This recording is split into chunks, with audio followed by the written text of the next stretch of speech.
Hey, hi, Dineo. How are you? Hi, Dwelling. How are you? I'm good, thanks. I'm good. Thank you very much. Thank you so much for joining us today. And I hope you had a good Women's Day and you were well looked after and treated nicely. Well, we still have 2 more days, so yeah. Good. You'll get it. Some You'll get good, some it. good stuff. Yeah. But then again, it's Women's Month, so I mean, you could be treated the whole month. Well, it's Okay. quite a point, but yeah, look, I'm definitely looking forward to the month. So yeah. Okay. Super. So tell us a little bit about yourself. Who is Dineo? Where did you grow up? Things like that. So yeah, my name is Dineo Ramasubani. So I am a firstborn. I'm a daughter to I could say Brace is literally his nickname, but his real name is Jacob, and Mam Sophia Mafugwani. I was born and raised in Limpopo, in a village called Ramalipani. I think it's commonly known as Jane Fest for those who might have heard this word before.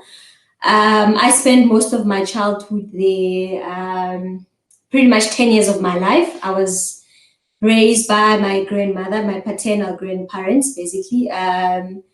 And I am a sister to two siblings, Karabo and Witness. And I am a wife to one husband. That's Yeah, important. no, I'm not in a polygamous relationship. So, yes, I'm married to Kabelo Ramaswani. And yeah, so I was raised in, like I said, in Jane Fest for 10 years. I attended a primary school at Mashawanyani. So I did my grade 1 to grade 5 at Mashawanyani. And then I moved to a township called Etwata, Davidson, when I was 10 years and to stay with my parents. And I did my grade 6 and 7 at a primary school called Topoli Primary School. And then later did my high school at Dineo Technical High. So yeah, that's pretty much a little bit what I can tell about myself. Awesome. So when you moved from Genfes, I think you called it, to Etwatwa, did you move with your parents as well to come into Etwatwa? No, so my parents left Jane First pretty much when I was 3, 4ish. And then they obviously had to try and find a better life because it's a rural area. There isn't necessarily much opportunities there. At that time, my mom was not working. My dad was then offered a training as a policeman. At that time, I was, yes, like I said, I was 3 and 4. So they then moved the site, stayed at a place called Springs for almost 5, 7-ish years. And then when they got a place at Twacha, that's when then they made a decision for me to come and join them and stay with them. So all along, I've been staying with my grandparents and my uncles and my cousins, to say. Awesome. So just out of curiosity, did you know what you wanted to do after school? And what was it? I could say I had a few options. I think when I was growing up, I've always been curious or interested in astronomy for the longest time. But I think due to limited resources to research more about the actual field and industry, then I had to think a little bit deep about what else I can do. So my options were, you could say, they were centered around biology, science, and engineering. So then options were from botany, engineering, and when I say engineering, I'm talking about chemical and electrical. And then geology was the third option. Okay. So yeah, so pretty much that's where I was. Yeah, I was kind of thinking along those lines. Yeah. Sure. An interesting variety of career options. And I'm quite curious, where did you land? Pardon? Sorry, where did you land in terms of a career choice eventually? So I ended up doing chemical engineering. So you know what, to be quite honest with you, so when I realized that I can't do astronomy, then in fact, not a lot of universities were offering that. At that time, it was just Rhodes that could offer astronomy, and it was also not necessarily, straightforward. You had to do something aeronautic engineering, then move to astronomy. And if you look at historical, people that are sort of kind of are, practicing in astronomy, they either have to be at a PhD level. You must have a lengthy experience before you could get there. So I don't think I was patient then. And because of limited, you know, universities where you could actually explore those options, then I had to then look for something else. That kind of gave me a lot of options to do that. So then I moved to geology as a first choice. It was geology as a first choice, then chemical engineering as the second choice, and electrical as a third choice. So, and just to say, electrical engineering, I think because at technical high, they were providing it as an additional subject. You could say I was really good at it. I even passed it with distinction, but I didn't want to do it. I just felt like there wasn't much of a challenge there because I kind of enjoyed and knew whatever I needed to know at that point. So I then decided that I want to try something else. So it was either geology or chemical engineering. So when I applied, one of the limitations was the AP score. So I couldn't meet the requirements then for the universities that I wanted to go to. And it was also an issue of space as well. So in some instances, I do qualify, but the issue is that there is already people, obviously they would give it to A students. I wasn't an A student, but I was pretty much an average student then. So so those were some of the things that made me not to get where I wanted to get. So then I ended up doing chemical engineering at TUT, also known as Tshwane University of Technology. So yeah. Awesome. And how long was your chemical engineering studies at TUT? So because it was a national diploma, you do 2 years, theoretical studies for 2 years, and then you have to do an experiential learning to then have a complete national diploma for you to obviously then graduate. So fortunately, as hard as it was, I did on record time, Sure. 2 years. But just to say, I think one of the biggest issues I've had is that I've had to make decisions at that time. Like even choosing the career, I didn't necessarily do a lot of research around it as to when I go to school, what are the expectations. So I thought when I finish, I'll just go, right in and work. But it wasn't as easy as I thought. Apart from the fact that the school was, the subjects were really difficult. So yeah, I was just focused more on finishing and getting ready to work, but it's not the case. So in my case, because I didn't have a bursary, my parents had to pay for me. So there was no one who was willing to absorb me afterwards. So I had to apply like everyone else. So I could say after finishing, only then I realized that I needed to apply for an internship, which in most cases people will start applying from June or July. And yeah, it was November, December, and I had finished. So unfortunately, I had to, stay for 4 months before I could get an internship. And yeah, so pretty much that's what happened. Sure. And then after 4 months, and just out of interest, because often we miss those gaps in between. Okay. So in the 4 months period before you got an internship, what were you doing in that time? Nothing. I was at home. Wake up in the morning. So then my younger sister was in high school, and the other one was in preschool or primary school. I don't remember. But yeah, so I had to wake up, prepare lunch boxes for them. When they go, then I have the house to myself. I have to clean it. I was a very strict mom, so she wanted stupu or sishayine. So basically, that's that.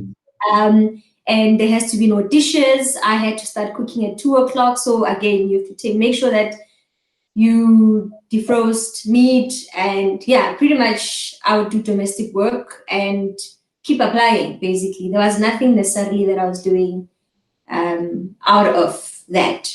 Yeah. And then after 4 months, you found that internship. What did that look like? How was your internship and how long was it? So fortunately, when I was offered the internship, it was in a production and manufacturing industry. So it was in line with the work, well, the stuff that I've studied. So it was amazing, to be quite honest with you. It was meant to be for a year, but it was extended to 2 years, which means there was a lot of work, and I guess we impressed them with the amount of work that we did. So we were two interns, and I got an exposure to do research and development. I got exposure to water-related projects. I got exposure to pilot scales. So basically, we were obviously then hired to do pilot scales before they could be implemented into bigger production lines. So especially for international projects, they would obviously then make use of us to do the test first. So yeah, and we obviously then had an opportunity to work in the lab to do analysis because obviously we did chem-eng. So Yeah. then we get to do some analysis. We're also given an opportunity to obviously then do parameter analysis. So go through the whole production line, look at parameters within, look at the actual product that's been produced, do mass balances, energy balances. So it was quite a good scope to have. And I mean, we also had good mentors as well. So it was amazing. I don't want to lie to you. Yeah, and then we also got an opportunity as well. Well, I got an opportunity to be part of the commissioning plant, the recovery plant that they did just before I left. Yeah. Sure. Sounds amazing. I mean, if someone doesn't know what a chemical engineer does, can you just shortly describe? Because I mean, you spoke about some analysis and lab work and production plants. Tell us a little bit of what is the nature of the work. So the nature of work, I think, also when I also, decided to do chemical engineering, my thoughts I thought it was just about, chemicals and chemistry, but it's not even the case. So you will find that there's two parts. So there's analytical chemists that will definitely dwell into that, and then there's chemical engineers that look, it's more engineering based. So you kind of apply principles and fundamentals, calculations to try and solve problems for a company. So a company that produces products, obviously. It can range from anything from producing a lipstick to producing coins to producing normal chemicals, to producing cars, to producing. So it's just big. You can just decide where you want to fit in. Even producing gas, the gas that we use for gas stoves and for heaters.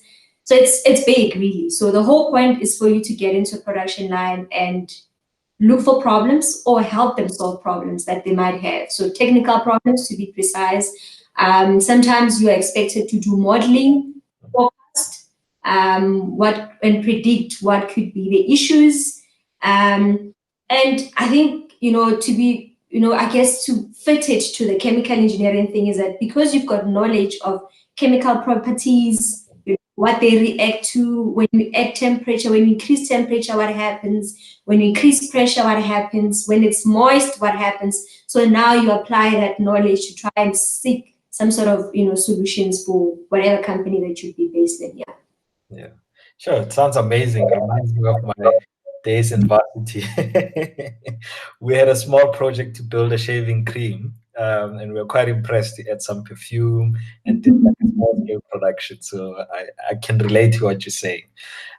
So then you finished your internship. What then happened after that? Sure. Unfortunately, when the internship ended, we kind of had hopes that they would obviously then offer us something because we were really working very hard. And I guess at that time, the company was just going through, some issues. So in the middle of the month, we knew that the contract was ending in March. The 15th of March, then we were told, guys, we can't renew your contracts anymore.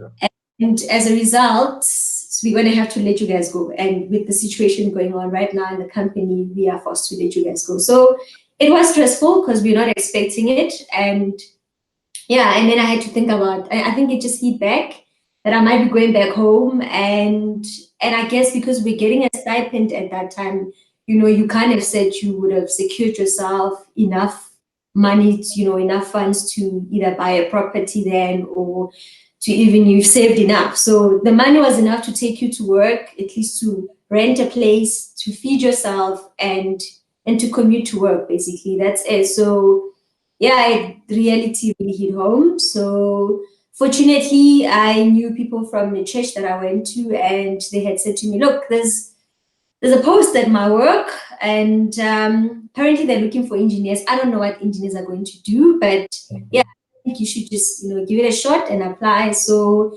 it was in the telecommunications and a postal services sector. So I just gave it a shot because I didn't want to stay at home at that time because I knew that I'd probably struggle to find a job, within 15 days. So I applied for that job. It was definitely 5 days later, which was probably the 20th. It was closing on the 25th. And fortunately, they called me on the 25th to say, would you come for an interview in the next 3-4 days? And I said, yes. So, yeah. And pretty much I could say my last day at work was literally the day I was going for an interview. So I had to, and I didn't have a car then, so I had to walk to the taxis with my bags. And I had a bag that had my interview clothes, and I had a bag that had literally, I should have done it maybe a few days ago, but my books, all the stuff that I had in the office that I had to take with. So it was like, a luggage and a half.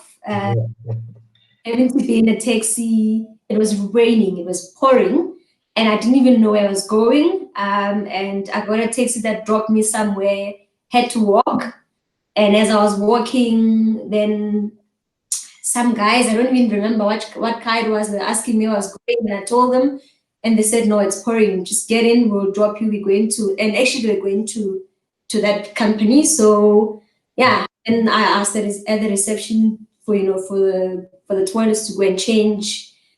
And yeah, and I went there and had an interview.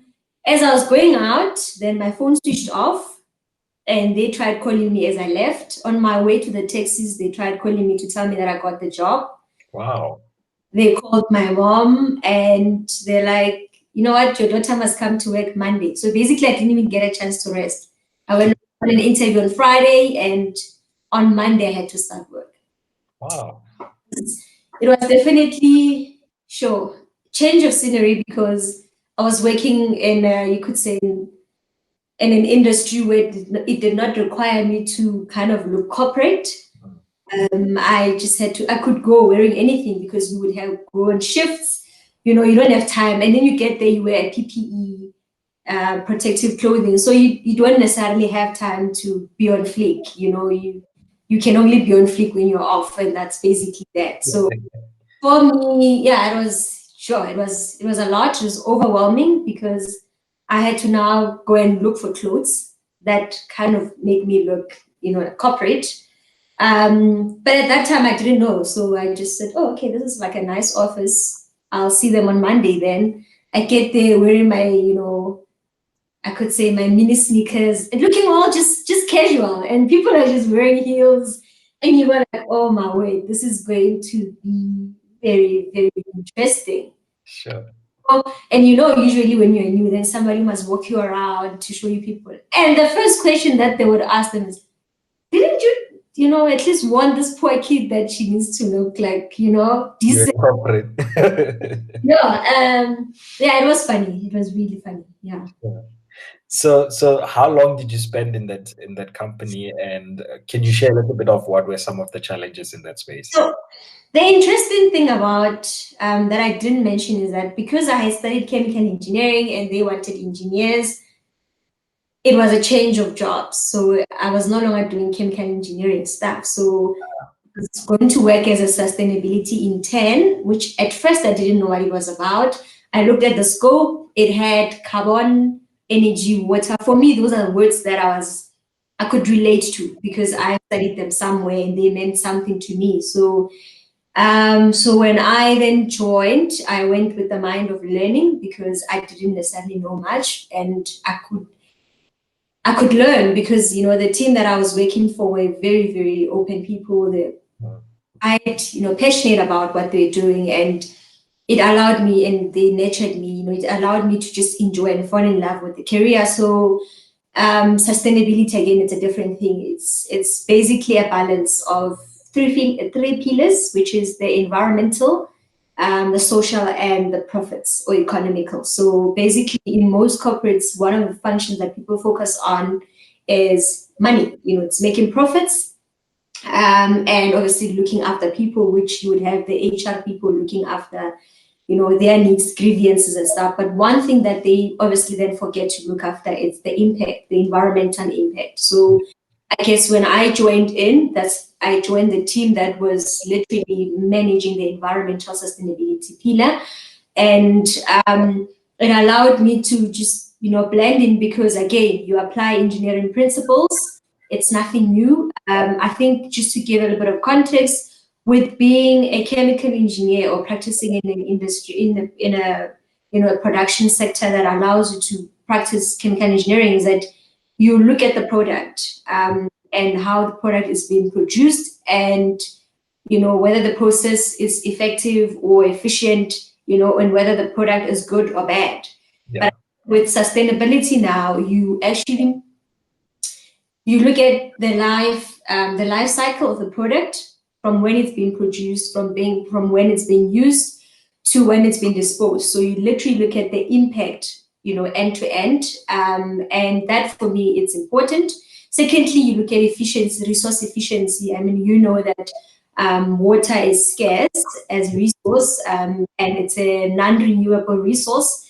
So it's kind of another thing that you need to look at by trying to change people's behaviors, try and raise awareness. And in between that, again, you have to obviously then gather data, analyze it, and then present it to the people that needs to hear about this and say, just a warning, this is where we are, this is what we need to do. And basically, yeah, that's what I do.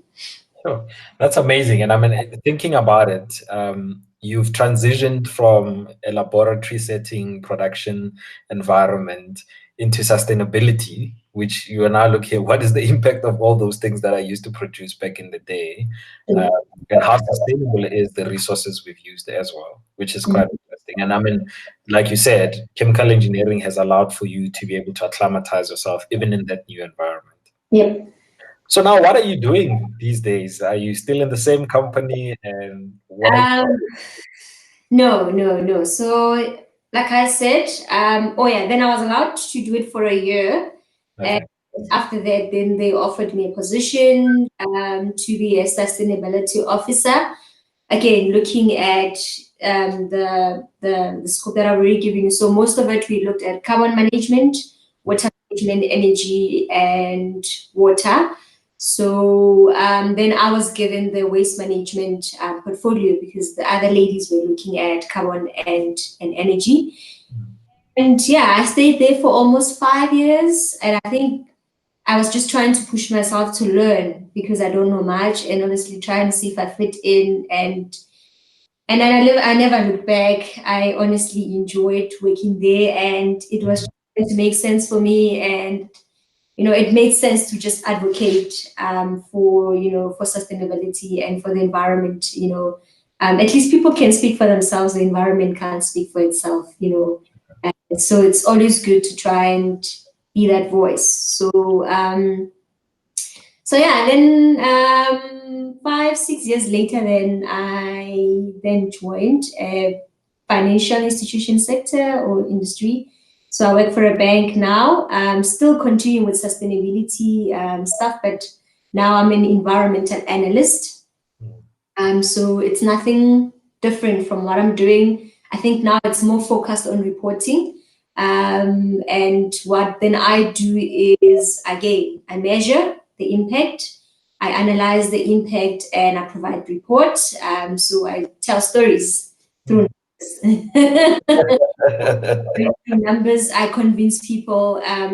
But now it's a little bit. This role is a little bit different because now it shows a little bit of growth because now you could say I'm in the leadership role. It's not necessarily leadership role, but it allows me to obviously then have people, under me. I mean, the portfolio is quite big. When I was still at the telecoms, the things that I was just focusing mainly on South African portfolio. Now it's even African portfolio. Wow.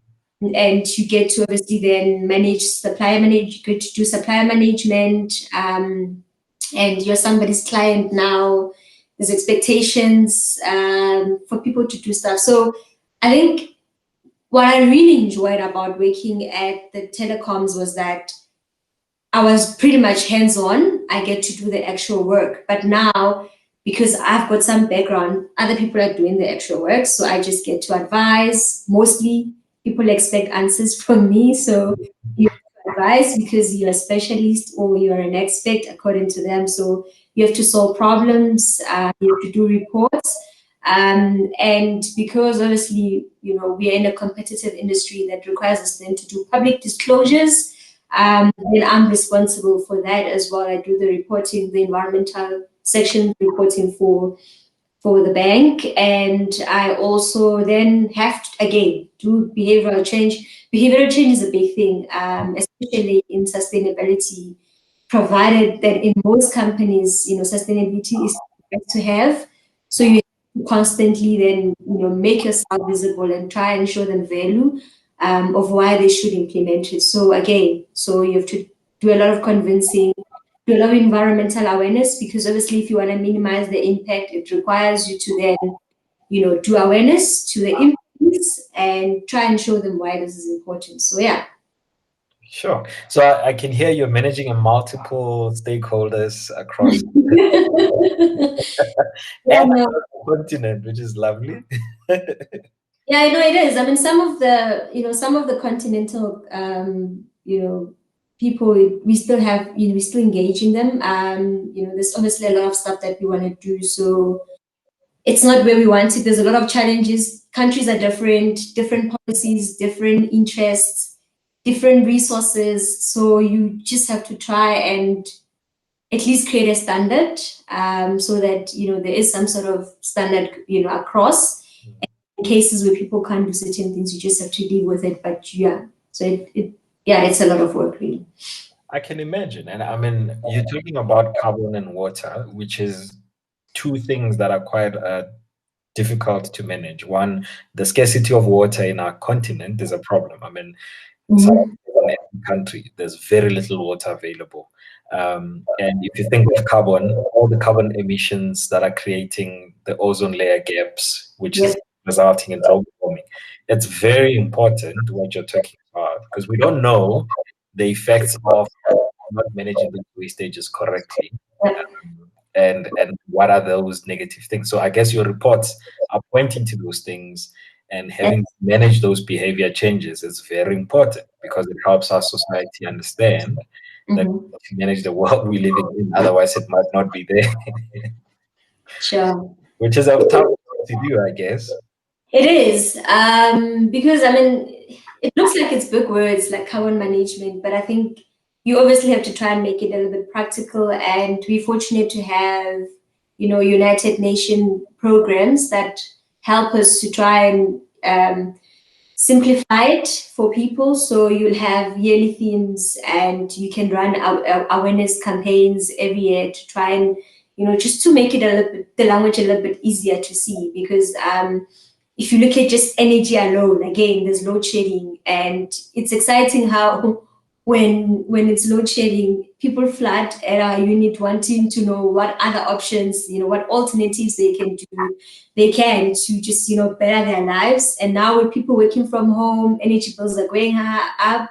So again, you just have to try and help them to say, these are the things that you can do. Again, we've had droughts last year.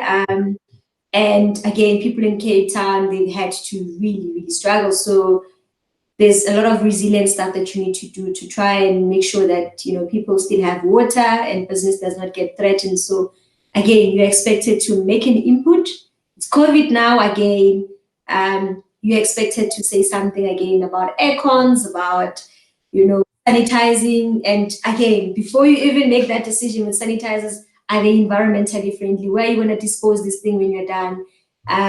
It's things that we don't normally think of when we do. I mean, it's easy to go to a shop and buy, but you know, with that plastic, you just throw it away. You don't even know where it ends. It just teaches us to be a little bit more cautious, and think about, you know, the impact, because it impacts our lives in as much as we're looking at it from an environmental point of view, but our lives are also being impacted because there's, you know, there's diseases that comes with these things, and you know, if we're not careful, you know, we're literally sabotaging ourselves. So we might be carrying across another pandemic. Who knows? Possible, yeah. So thank you so much for those insights. I mean, you've spoken a little bit about some of the challenges Yeah. that you experience in your role, and mostly it's around helping people be aware and understand some of the consequences of the decisions they make. Mhm. If I'm listening to you, Dineo, and I'm thinking, sure, you started wanting to become an astronomical engineer or an astronaut. And now you're doing stuff that is helping our environment become sustainable, and think of corporates. What is the corporates doing to help with the sustainability of the environment that we're in and things like that? What advice would you give me in terms of my career aspirations, or even just being successful in this line of work that you're in? So fortunately now, there is a sustainability course that you can take. I think a few universities are offering that. Stellenbosch is one of them. I think Wits is also offering that, even though it's not necessarily a major. So one way to do it is also doing environmental management. In fact, most of the people that are within the sustainable development career, they went through environmental management or environmental science. Literally, there's no limitation. I think, you know, it just goes, you know, it's wide. You could do electrical engineering and still come in and be an energy manager. You can do architectural or civil and come and do water management stuff. You could come from interior design and come and do sustainable spaces. You can literally, there's a room for, yeah, for an opportunity for everyone to just choose from. You know, it's a pool that you can just choose from, and I don't think, you know, we are there yet. I mean, in the next 15 years, it's, you know, you could still come in and do quite a lot. You could come from utilities, you can come from facility management, you can come from real estate. So there are options. There are options. It just depends on what it is that you want to do. I think at that point, some of us, we just, you know, going blindly without knowing whether it's going to work or not, especially if you're coming from a chemical engineering, you know, line of work. You probably think that, you know, it's not going to work, but yeah, it is possible. It is possible. You just need to align yourself, think about what you like, and yeah, and you can also be an entrepreneur as well. So I mean, waste management opportunities now. You can start your own waste management facility. There's options. You can come up with sustainable friend or environmentally friendly products. Is a market for that. So you could literally decide for yourself what it is that you want to do. Fantastic. I like that advice. I mean, it says you have multiple options to get into the career. You have scope to explore different things, even run your own type of company as well, to participate in the space. But at least you've lifted that element of awareness to say sustainability is the thing lately. It's gonna be there for a while because we want to keep the world that we live in, and hopefully restore some of the wastages that we've made of the resources we have, and make sure that we look after some of the resources we still have as well. Any parting thoughts, things you'd like to sort of close off the conversation with? So I think, you know what, having to look at my my journey and to where I ended, I've learned that, research is very important. And don't wait until it's too late. It's very important for you to just, take your time, think about what it is that you want to do, and research about, in the next few years, will this still be relevant? I mean, in the pandemic, we've seen people have lost jobs, and we some of the fortunate people that have still had their jobs. What does it mean for you in the next few years? And secondly, I think, have a mentor. It's very important to have a mentor. I think you start realizing that, you're not an island. You need people around. We're in a community. We're there to serve each other. And it's one of my biggest passion to serve people. I'm a servant, and I think this job or this line of work has allowed me to serve people. So the fact that I'm always on a desktop working on numbers, it also allows me to share knowledge about things that I learn, about the things that are coming that might seem scary if we don't actually do anything. And unfortunately, some people who learn the hard way. So yeah, global warming is there, climate change is there.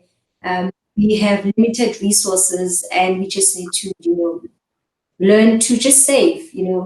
And you have to start small. You don't necessarily have to do anything big. I think it starts with our habits. We just have to change the way we do things, and in that way, you will see that it gets easier and it gets easier. Yeah. Awesome. Thank you so much for your time, Dineo, and I really appreciate what you've shared with us. It's been a wonderful conversation for me. It will be a bit of an injustice, though, to not acknowledge that you've also had an opportunity to give back to your community and have a chat with some of the guys in Etwatwa. And I know you have some aspirations around doing that field of work. I mean, you've spoken about you wanting to help. Do you have ideas of how you're going to help? And I mean, your motivational chat with the guys at Edward was quite inspirational to see.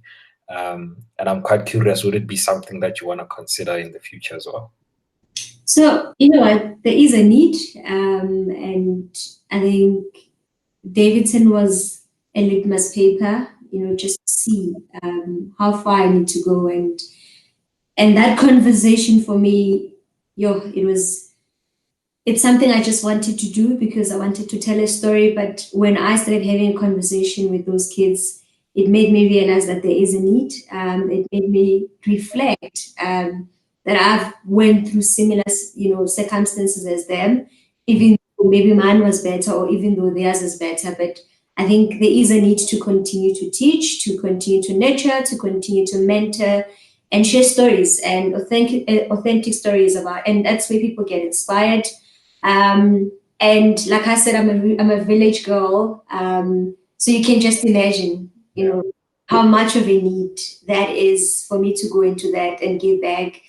And sometimes we think giving back requires you to buy a brick, to build, or provide taps, but, just to go there and have a conversation with people and, give them hope, encourage them, motivate them through stories. And yes, if you can acquire funds, then go back and make your community a better community. So this that I do have in mind, apart from just having conversations, I've started to learn a skill of knitting blankets. So that's something that I intend instilling to other people at some point. And I do have aspiration or intentions to start a garden, a vegetable garden, or going into agriculture at some point. So it's for now, so I don't know where it's gonna go. There's quite a lot. I mean, there's quite a lot to serve the community, and I think for me, with this whole sustainable development, I realized that South Africa, it's not necessarily in a state where we could say things are equal. I mean, we've got people that are living in suburbs, people that are living in rural areas, people that are, but nothing is necessarily sustainable. Even if it's, minimal way of living, it's not sustainable. So we still have shortages of water. Some people don't even have access to water. And with the knowledge that I'm acquiring, I guess I should be in a position to assist to come up with alternative means of sources of water, of energy, and even buildings. So I'm completing my learning journey or period. So it's time for implementation. It's Fantastic. I think every time I hear that, I get so excited because my heart, I was just listening to the conversation we're having with the guys in Davidson. And one of the biggest needs is exactly that. They're not asking for handouts. They're not asking for money, for anything like that. They just want to be heard. They and thinking of your veggie garden project, I mean that's another option of creating some level of sustainability around the food parcel that we could do and help them with. So it's about that. It's about immersing yourself in the community and understanding them, and not just coming up with solutions that are not contextual to what they're going through. So I'm excited about that. I think we'll keep tabs on you to see when it unfolds, and where we can, we'll be very happy to partner with you to enable you to see some of those realities. Thank you so much for your time. I really appreciate it, and I hope you are definitely treated for Women's Day, and you'll definitely be treated for the month. Thank you so much, Dineo, for having me and Women Just Students. I appreciate that. It's a pleasure.